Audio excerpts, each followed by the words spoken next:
going for a distressed, shabby chic look, and that's exactly what I'm getting from this look.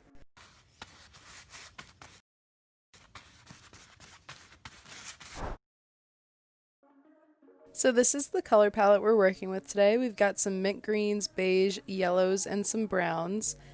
I'm gonna be painting my base color this lovely green color. After I had my base color all complete, it was time for stenciling.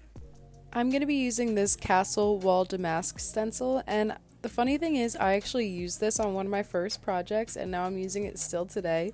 And my first project I stenciled a table with it, and now I'm stenciling a wall. This just goes to show that you can get so creative with these stencils.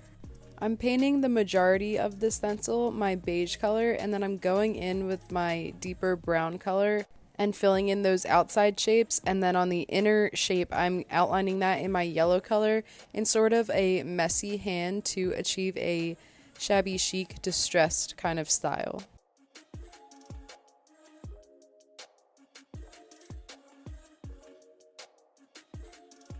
Adding that distressed yellow outline really just creates such a hand painted look, and this is going to make your space look so unique.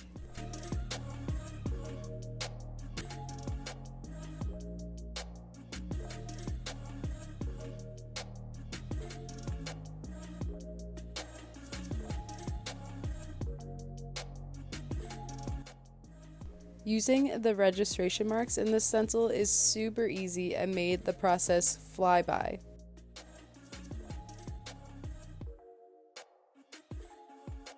As you can see, I'm actually alternating the color of the largest part of the stencil from my beige with the yellow outline to a solid brown.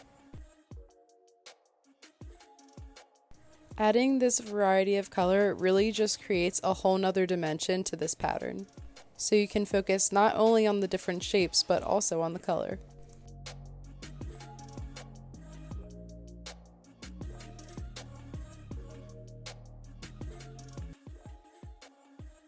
After I pulled away those final stencils, I was so in love with the final look.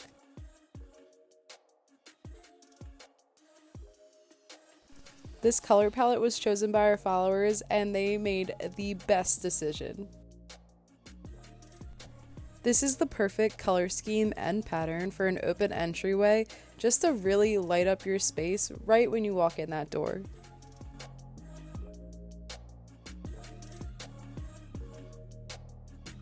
Head to our website to check out more of our stencils, and don't forget to tag us on social media with your stencil art.